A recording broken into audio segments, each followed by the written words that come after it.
All right. Well, thank you guys for coming to this second class of our intro to Python. So today we'll be going over, we have two main objectives today. First, we're going to complete installing PyCharm on our computers. And next, we're going to go over some of the slides for lecture 2. So let me share my screen.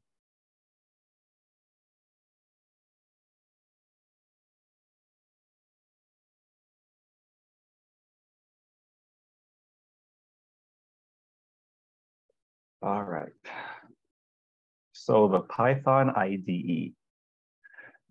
So far, we write our code in a Python interpreter window, like we saw last class. But for writing more complex and sophisticated programs, we're going to need an integrated development environment or an IDE. So what is an IDE? Simply put, it's a tool for developers that makes development work convenient.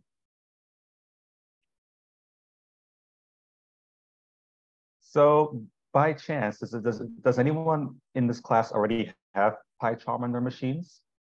If not, that's completely okay. We'll go over how to get it working in this lecture. I already installed PyCharm. Okay. Like, I just don't really know how to operate. Okay. All right. So I'm assuming that all of us have Windows, the Windows OS. So from last class, I had you guys download the community version of PyCharm because it could take kind of a while to download it. Has anyone not downloaded the PyCharm IDE from last class? Me. Okay. I'm gonna post a link to the website where you guys can download it. It's just JetBrains, I think. Let's see.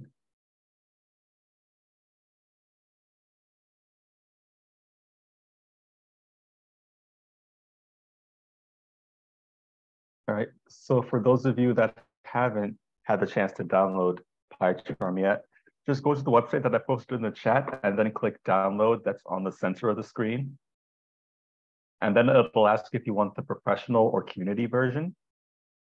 So I guess I'll go through the process here. Go to the website. And then if you haven't already downloaded it, click download in the middle. And then click the community version. And we want the community version because it's free.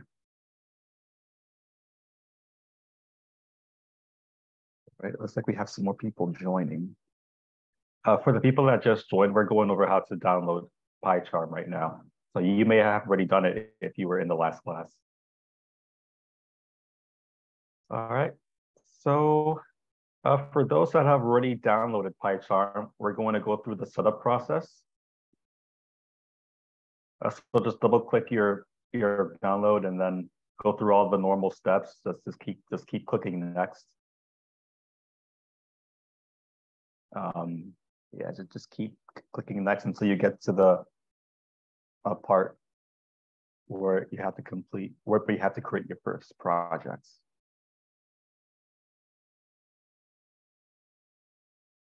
All right, does anyone have any questions so far?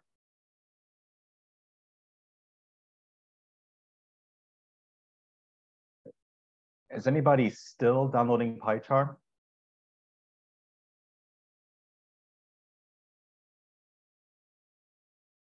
Okay.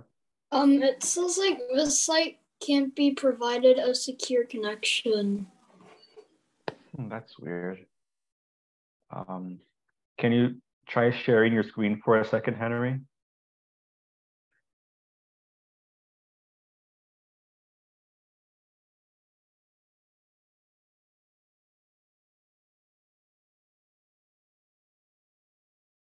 It seems like it's a problem with your computer, that it can't connect to the website. That's weird. I don't know what's going on there.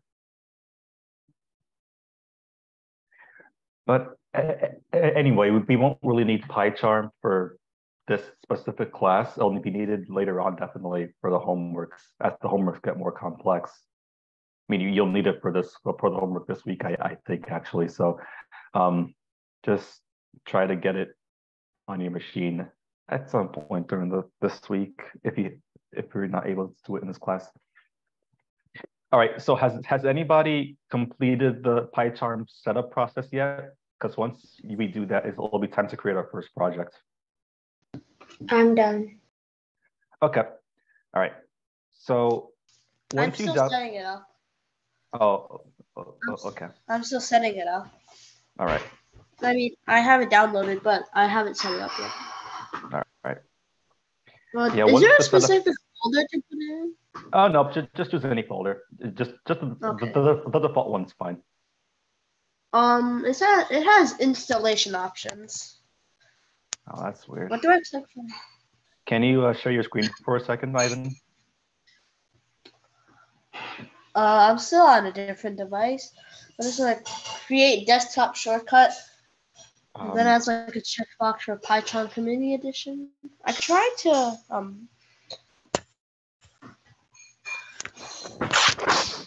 Can you see it?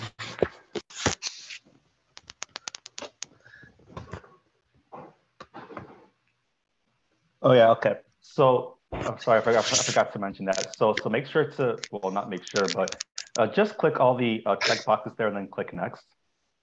All checkboxes? Yeah, you can just click all of them. It says start menu folder. What else was something there?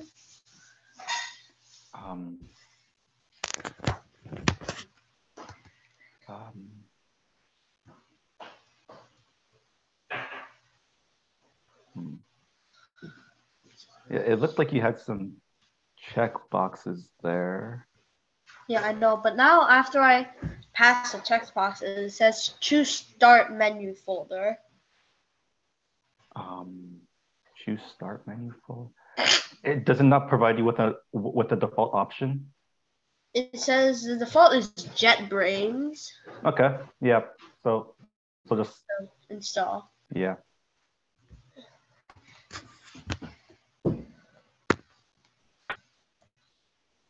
Still waiting for it to load.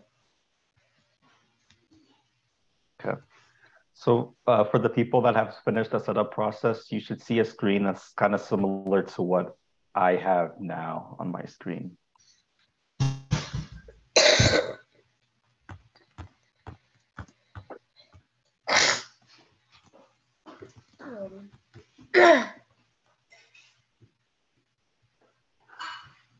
All right. Is anybody still going through the setup process? I am. Okay.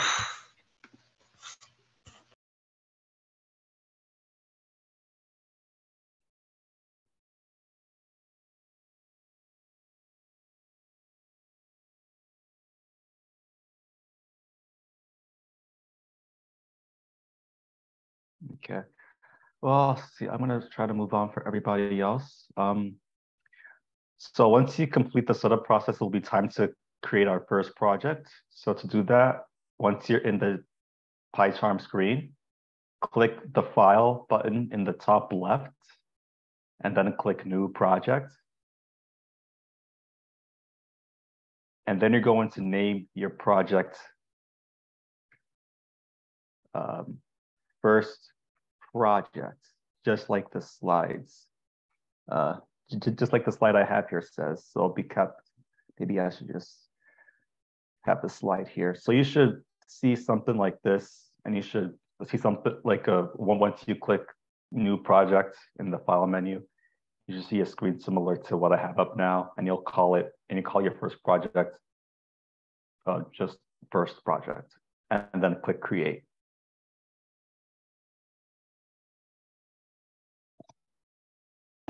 I just clicked like the new file thing, and it says running Python 3.9.13, and it's like your Windows may require your approval to install Python. Yeah, that's fine. Should I just wait for it to be like done loading? I'm not sure what step you're. It looks like you're a few steps ahead, Ivy. I have a question. Yep, Ivan. So after I click make new project, then do I do anything else? Yeah, I'll be going over the next steps soon. I just want to make sure that we're all on the same page. Because like I kind of have already stuff in like where I think I would type in my commands. There's already things like def print underscore name high. That's It's like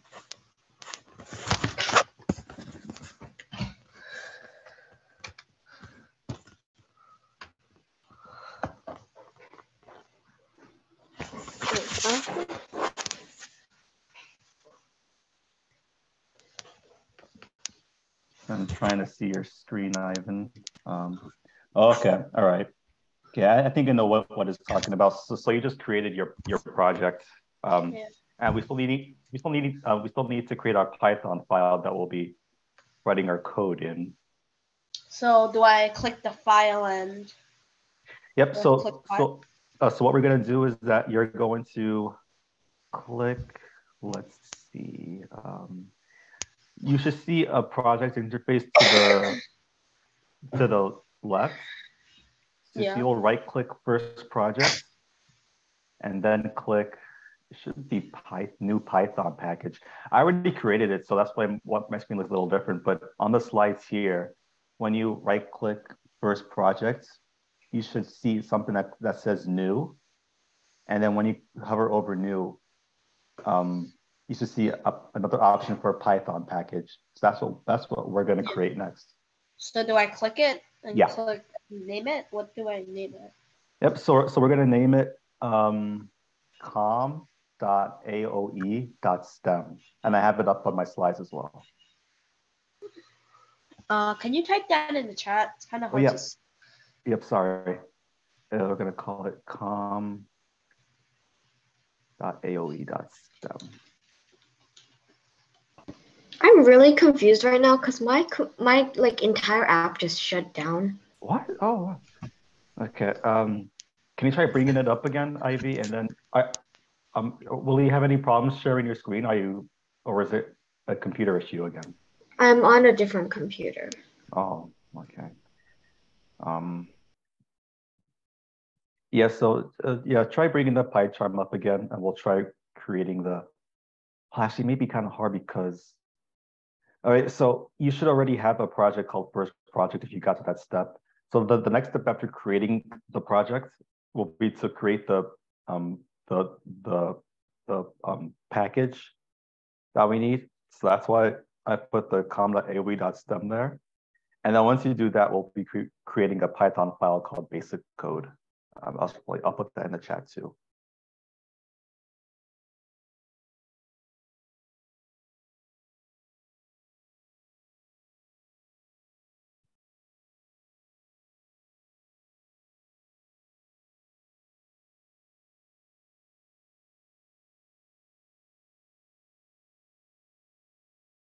Oh.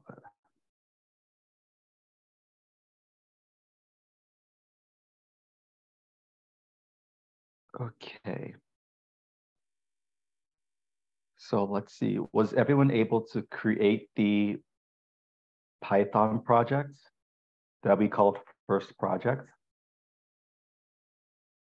Is anyone stuck at that part? Okay. And have we all created the Python package yet that we called com.aoe.stem? Wait, how do you create a package again? Is it the same way? I don't know. Like, how do you create? Yep. So to create the package, I'll walk through it on mine again. So when you're on the PyCharm IDE like this on my screen, you're going to right click first project.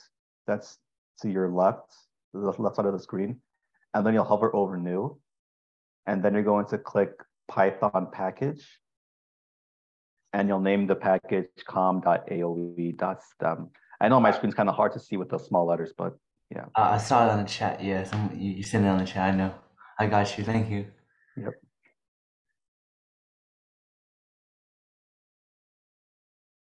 Yep, and then once you do that, you'll be creating a Python file called basic code. All right. Were you able to get your PyCharm up again, Ivy? It's still loading. Oh. Okay. Well, everyone, don't be too worried if you're not able to get your PyCharm up and working perfectly at the end of this lecture. You won't be needing it for the lecture today, but you will be needed for the homework, I believe. So the homeworks will be done in I mean, I guess it's possible to do it with the interpreter like from last class, but it'll just be kind of tedious. So that's why that's why we're downloading the IDE, because that's how most Python programmers program with an IDE. So anyway, I'll move on. Is there anything else? So basic code is created, and that's about it. Okay. All right. So here's one thing about that may cause some confusion that I want to clear up. So to run code, make sure that you're clicked not main.py, but your basic code.py. So there should be an option for it on the screen.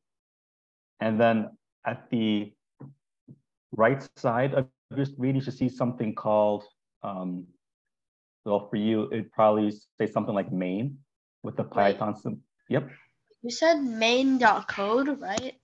Basic.code.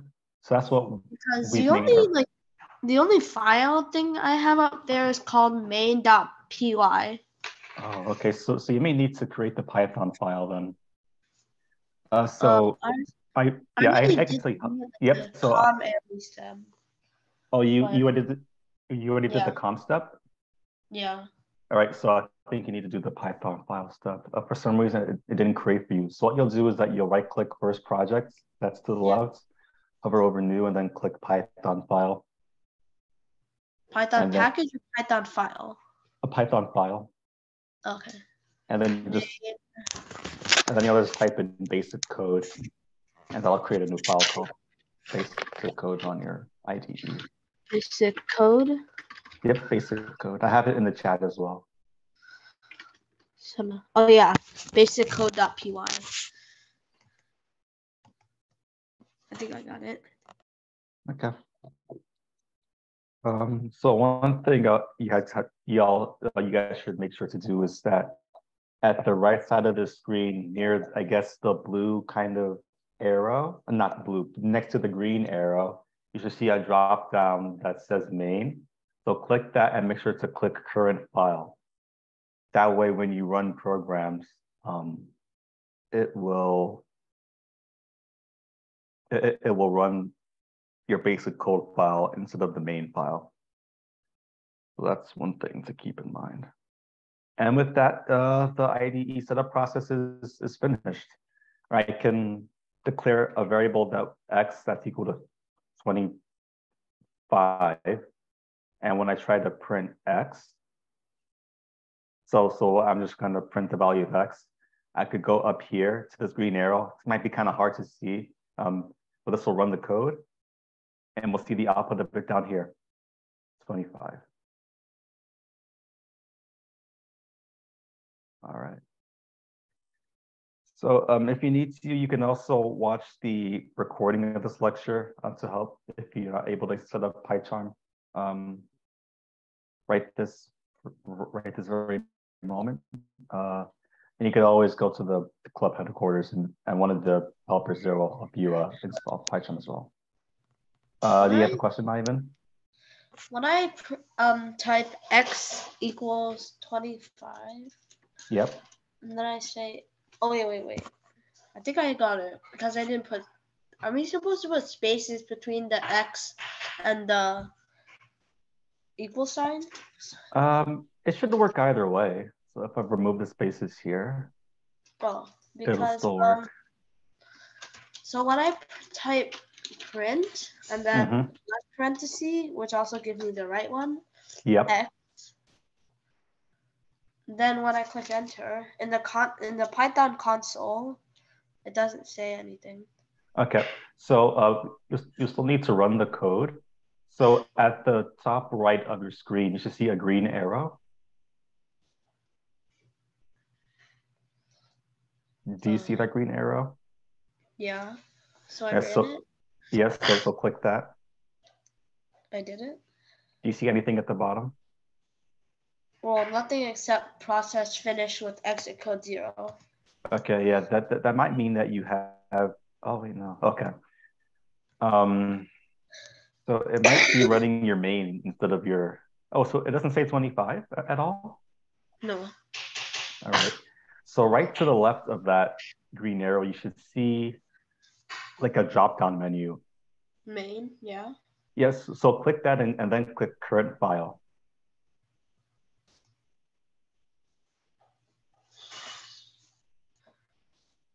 Are you able to? It works? It works. Okay, great. Yep. All right.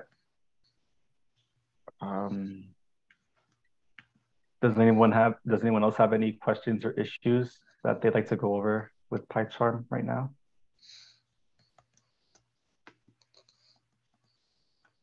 Okay. All right, then we could get started with the slides for lecture 2.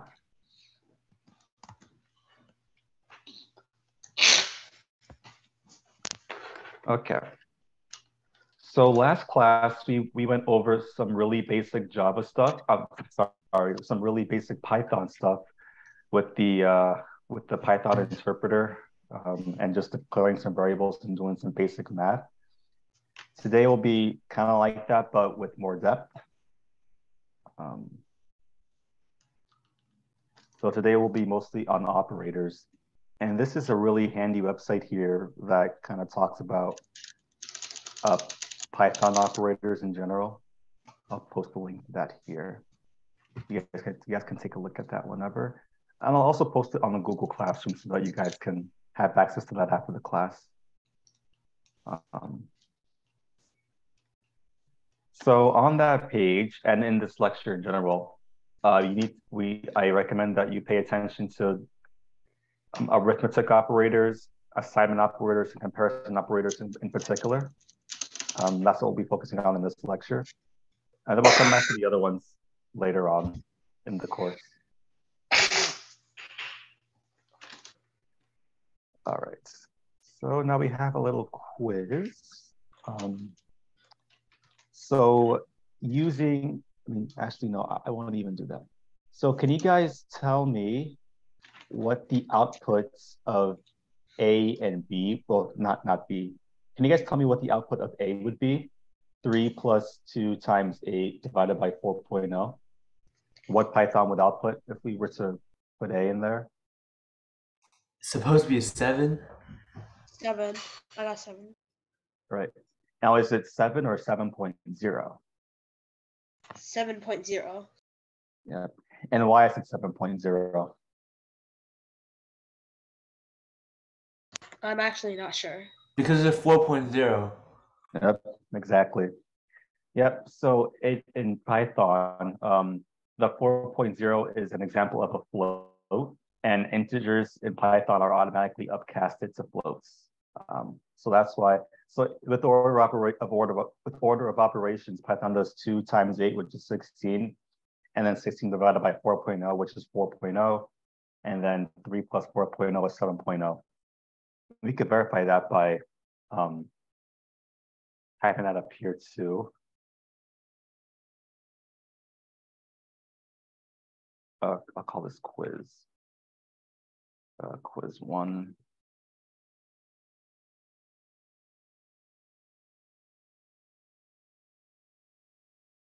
So if you say A is equal to 3 plus, what was it? 3 plus 2 times 8. 8 divided by 4.0. And we ran this, we would, I need to print it, and we ran this, you would get 7.0, which is what James said. So nice job, James and Ivan. Okay, so I need to talk a little bit about what this percent sign operator means in Python. And I'll probably bring up the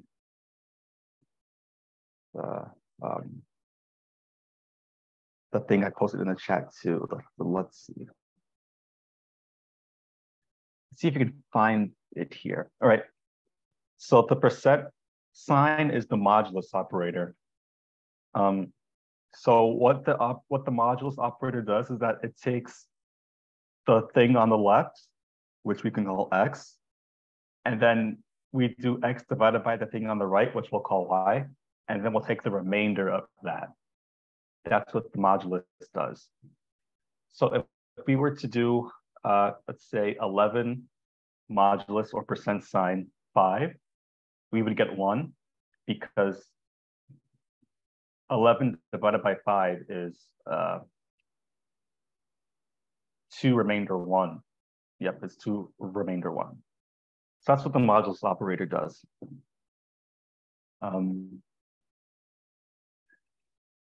So given that information, and actually maybe I should go over an example. No, I won't go over an example. So given that information, can you guys tell me what 11 modulo 3 would be? Is it 2? 2. Right, and how did you arrive at 2? I mean, 11 divided by 3 is like 3 with the remainder of 2, so like b is 2. Yep, exactly. And we can verify that by testing it out over here too. So if we do 11 modulo 3, we should see 2, which is exactly what you guys said. So great job. All right. So another operator is this double multiplication sign. So what the double multiplication sign means is that it's just the power. It's just going to be x to the power of y. So if we were to have, say, 2, and then I'll call it dot 3, it would give 8 because that's just 2 times 2 times 2, which is 8. All right. So given that information, can you guys tell me what 5 to the power of 3 is, or 5 dot 3 is? 75. Yeah, because that's just 5 times 5 times 5. Okay. And I'll put that here too. Let's see. Yep, so we're doing a little math class today, or at least how Python does math.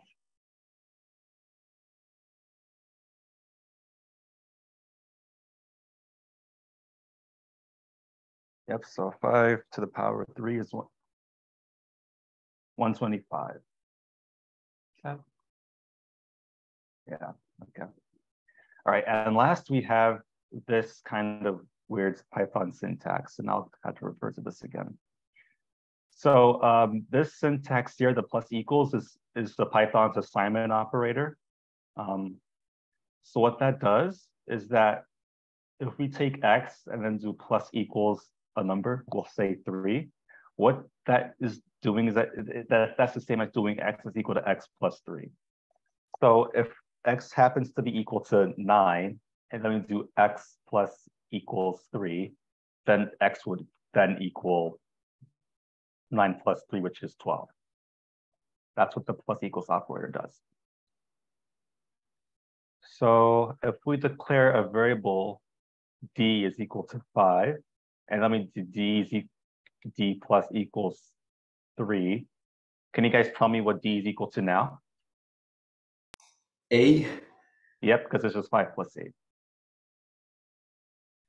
I promise the course will get more interesting as we go through it, which is just doing the foundational stuff. Is there a question? Can you repeat what the d plus equals 3 is? Yep. So what this operator does is that it takes the current value of d, and then we're adding what's to the right of the equals to the current value of d, and then we're setting d equal to that. All right. So since d starts off as 5, we're doing d is equal to 5 plus 3. and in the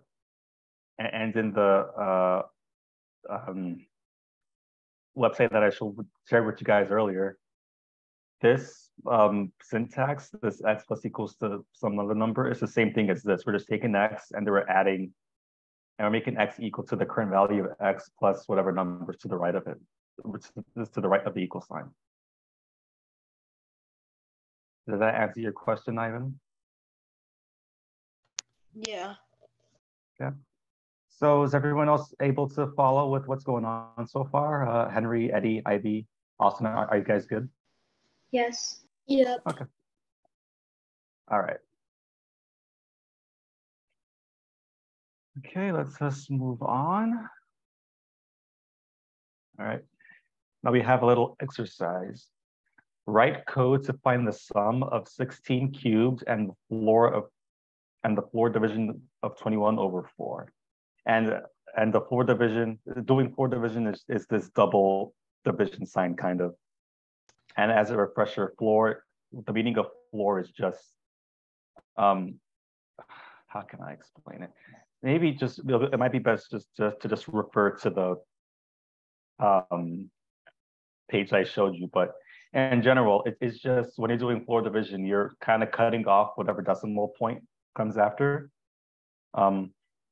So like the floor of 11 divided by 5 is just 2 because we're cutting off the decimal afterwards.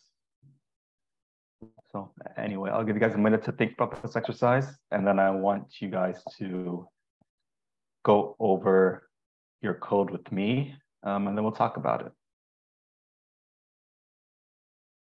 Give you guys about a minute to think about this problem.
All right. Can anyone tell me what answer they got?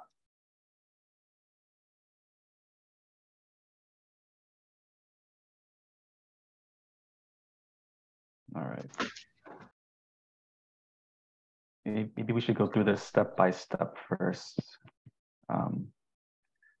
So yeah, let's go through this together.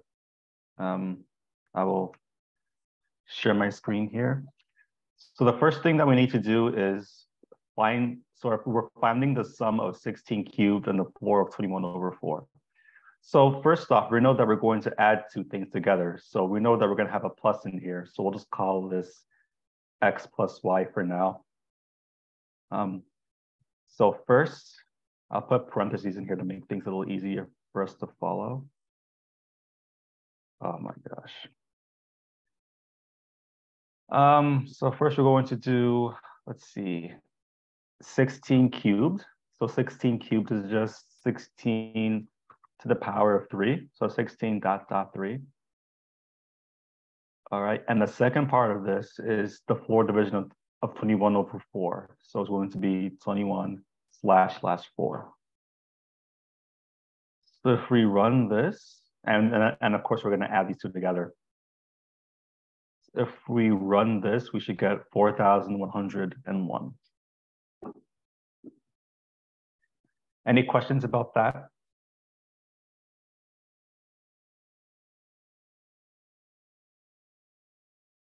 All right, are we all good with how I arrived with this formulation. This is just some practice with the Python operators.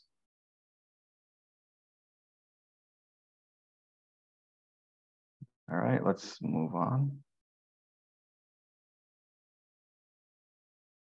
All right, here's another exercise. Write code to assign the product of 12 and 22 to X, assign the modulus of 41 over 11 to Y, and then assign the difference of X and Y to Z, and then print out Z. So I'd like to give you guys a minute to give this a try. Don't worry if you're not able to complete all of it. I'll be happy if you're even able to complete the first step or two. And maybe I'll try this out with the interpreter for the people that might be doing this with an interpreter.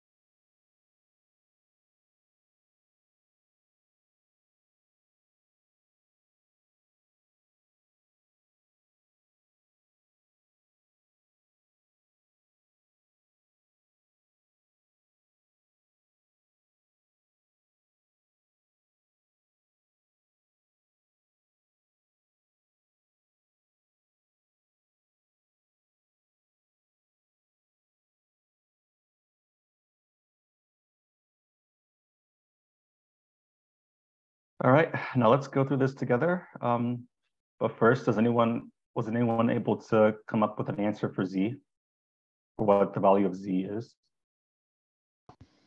I got 254. Okay. I got 134. All right. Okay, so looks like we got some different answers here. Oh, wait. No, I think I made a mistake. Yeah, I got 254. Yeah, 254. All right. So let's see. First, we're going to assign the product of 12 and 22 to X. That's going to be X is equal to 12 times 22. And then we're going to assign the mod of 43 over 11 to Y. So that's Y is equal to 43 mod 11. And then we're going to assign Z to be the difference of X and Y. So if we print out Z, we get 264. All right, so nice job, Ivy, James, Ivan. Yeah, looks like we have some understanding of Python operators a little bit. Looks like the next few slides are going to be on more math topics. So before I get into that, are there any questions on what we've done so far?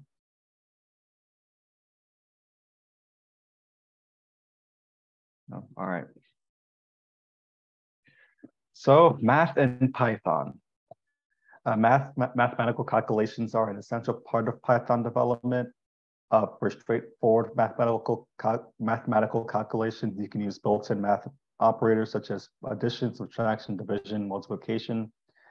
But for more advanced operations like exponential, logarithmic, trig, power functions, they're not built in.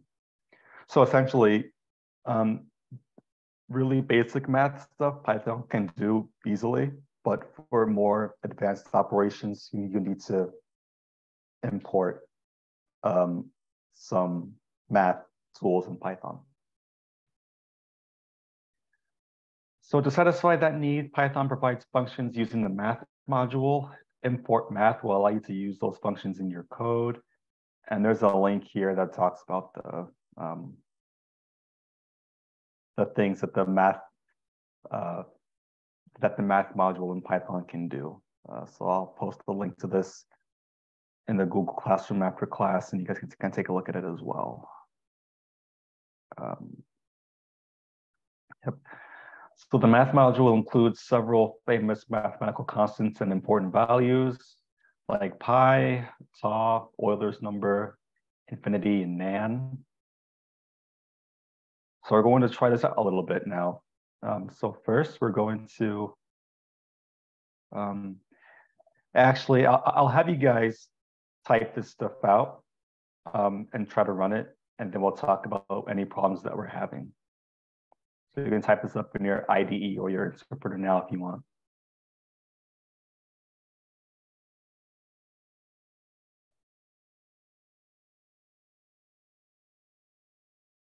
So I'll give you guys a second to do that.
All right, was anyone able to run the code successfully?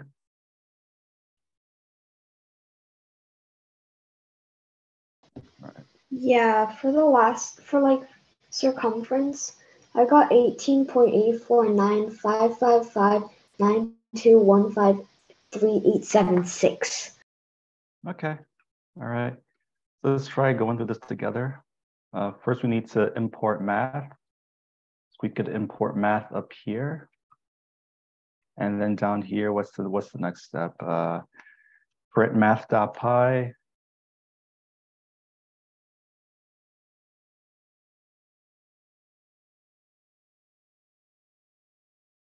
So if we print math.py, we should get 3.1415, yep. And then r is equal to 3. And then we do circumference is equal to 2 times, I'll call it circ is equal to 2 times math.py, I think, times, no, is that right? Yep, 2 times math.py times r. And then print circ, we should get 18.84.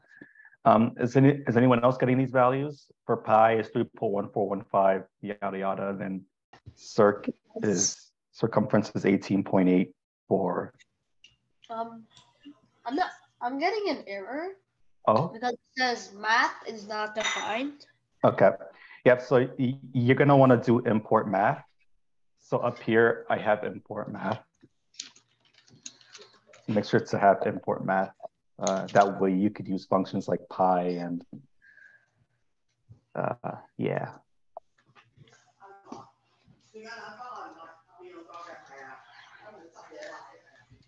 I still have an error. What's the error now? Circumference is not defined. Did you mean circumference? Yep. I'll type out the full thing so that there's less misunderstanding. Yep. So I'll type out circumference, and that should still work. I just changed the name because I might have spelled circumference wrong. Yep, I did. Oh geez, circumference. Circumference.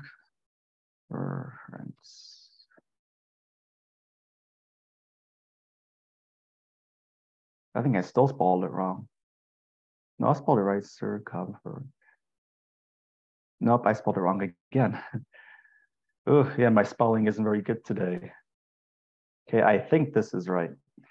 But yep. Does anyone have any problems running the code in the slide that just has this testing out? Yeah, it works now. Okay, all right, great. All right.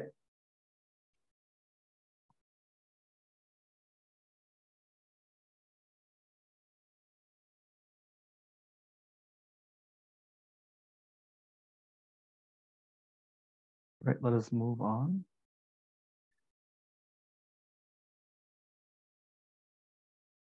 These are just some more examples of math stuff in Python. I'll just quickly run this so that you guys can see what it looks like. So we're redeclaring R to be some stuff. So this time we're using math.ta. The ta is another mathematical constant in Python, something to do with trigonometry, if I remember correctly. And then we could, I need to run this. So if we were to run this now, we get circumference is equal to 18.84, the same thing. And we're also printing math.e. So E is another constant in Python. E is Euler's number. So that one is always set to 2.718 to yada yada. So I could just comment all this. I wonder if I could comment all this out with, no, I cannot do that. I won't do that. So, yep.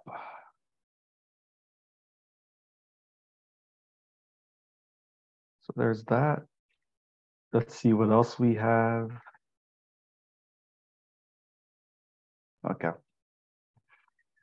So there's another math constant in Python called infinity. So infinity is not a numerical value. Instead, it's defined as math.in. Python introduced this in version 3.5, and it's equivalent to float, as an equivalent to float in. So if we were to put this in our code and ran this, we could talk about what each line means too. So first we're, why is this highlighted? That's weird. So first we're taking this float. We're converting. See, that's interesting. So we're doing the comparison operator on math.inf and float. So that should output true for that line. If we print out math.inf, I guess we'll get a really big number. And then we have x. This line is setting x is equal to 1, setting x is equal to 10 to the 308 to 308 actually. So a really big number. And then we're seeing if math.inf is bigger than that really big number. I hope that all made sense. Anyway, so we get infinity here because we're printing out math.in on this line. And we're getting 1 plus 1, and we're getting this value here, 10 to the 308, because we're setting x is equal to that in this line, and we're printing it. I'm kind of surprised that this isn't being printed out, though. I wonder if we were to add this. We need to add another print here. So the output of both of these should be true.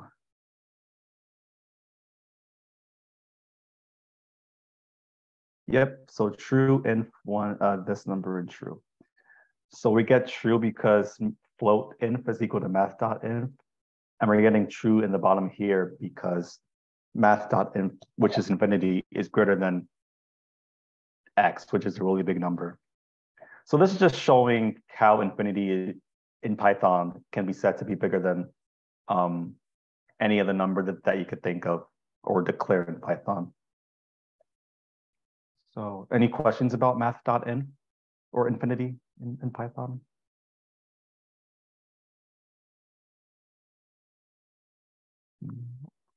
Great. Okay, let's comment all this out and move on.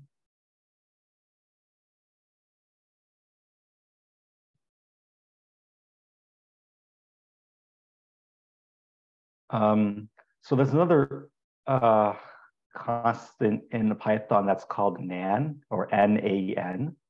So it stands for not a number. So a nan value can be you can be due to invalid inputs, or it can indicate that a variable that should be numerical has been corrupted by text characters or symbols.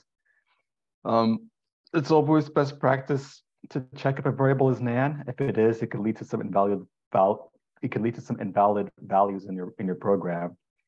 And that's something that I could speak about from experience in my previous work. So Python introduced the nan constant in version 3.5.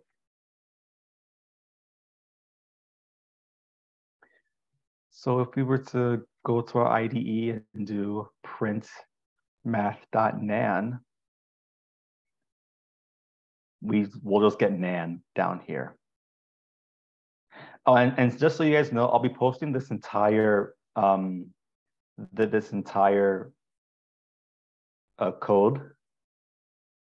entire code onto our Google Classroom, so that you guys can just copy, paste, and play around with this yourselves. It'll be useful for the homework, I think. What's the ID for the Google Classroom? Because I never got it. Let's see. I'll see if I can. Yeah, I'll put the link to it in the chat. Let's see.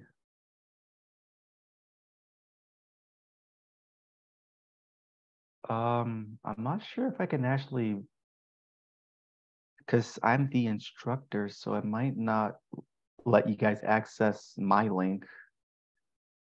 But you can paste the ID like in the corner and like on the left in like the middle during like somewhere near the announcements part. They'll have like an ID they can print. Do you mean the class code? Yeah. Oh, copy class invite. Okay, I think I got it now. All right. Yep. All right, so there's the code and also the invite link.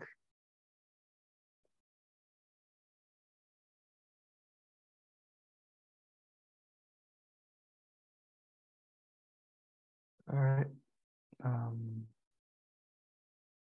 posted that to the chats. All right, now let us move on.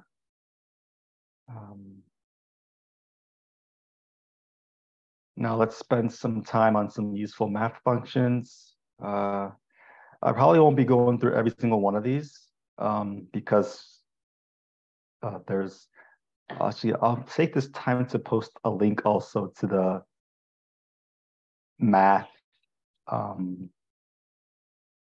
library to the math library package in Python. So let's see.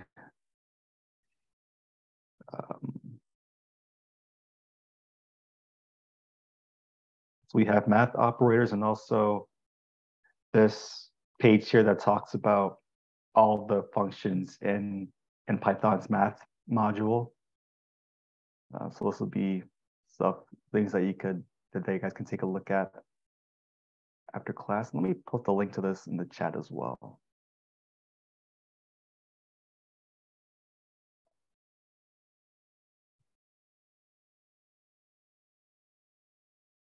All right, so we have math.radians and math.degrees. So these are two angle conversion functions, degrees and radians, to convert the angles to convert the angle from degrees to radians and vice versa.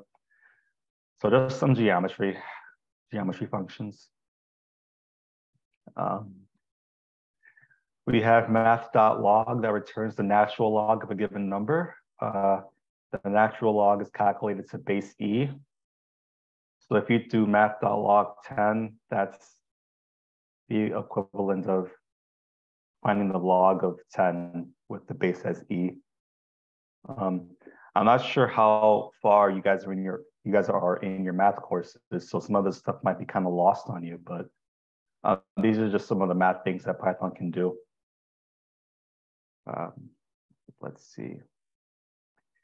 So the math.exp method or function returns a float number after raising e to the given number.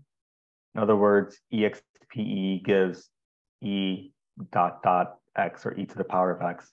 I'm gonna probably show this as an example. Let's see. So if I were to print 10 or math dot e to the 10, and if I were to print math dot exp 10, this should give us the same number.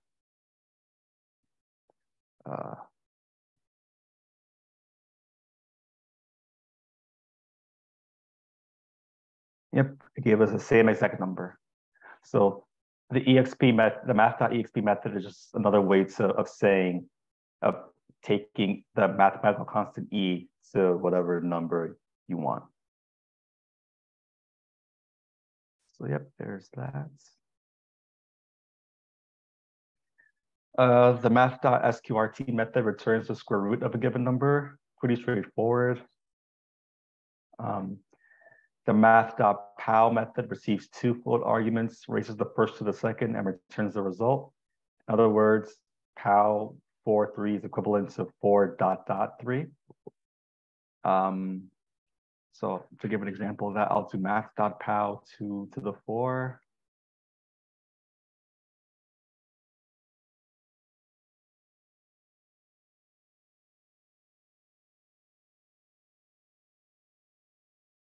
Two, 4. So this should be the same as doing 2.4. You should get the same number. Yep, 16. And so we get 16.0 here because math.pow always returns a float. So that's something to keep in mind. I'm going over things kind of quickly. So are there any questions so far? Just stop me if I say something confusing. But yeah, these are mostly just math operators that Python can do.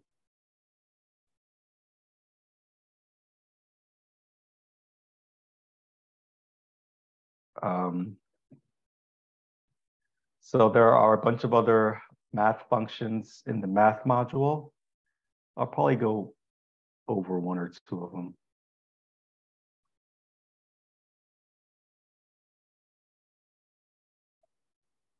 We have math.ceil, which returns the ceiling of.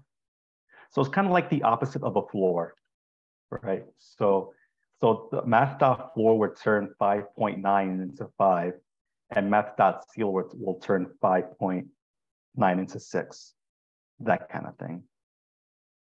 Math.fabs returns the absolute value of x. So if you were to input x as -5 or something, math.fabs would return 5.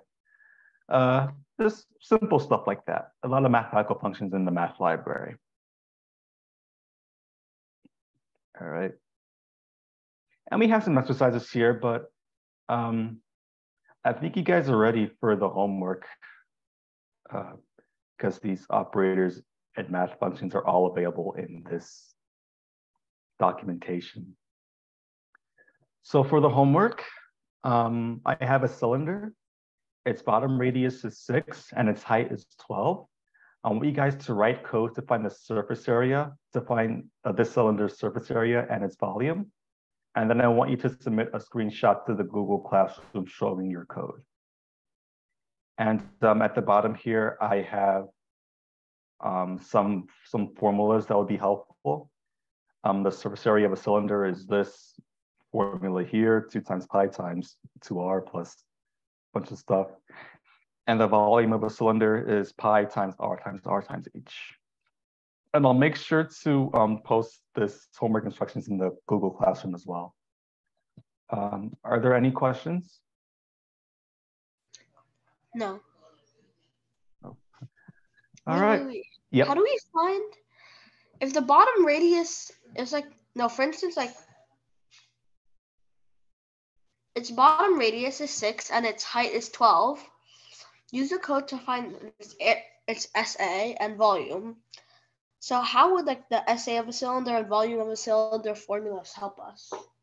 You may have to use Google.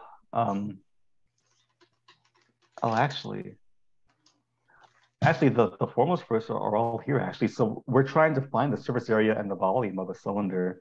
And this right here is the formula for the surface area or the SA of a cylinder. So to do this problem, you'll just do 2 times math.pi times, well, since R in this case is 6, and you'll just write all this out and then post your results. So then where does the 6 and the 12 come in? You'll be substituting, so you have R here, you'll be substituting the R for 6, and you'll be substituting the H for 12. So the 2 is a 12, and the H is... The H is a 12, and the R is a 6. So I just put, and the R is a 6. Mm-hmm. All right, guys, it's about 7:32. I don't want to keep you guys here for too long. So if there are any other questions, please post them on the Google Classroom. I'll post the homework in the Google Classroom right now so you guys can work on it. And yeah, it'll be due by the start of next class. All right.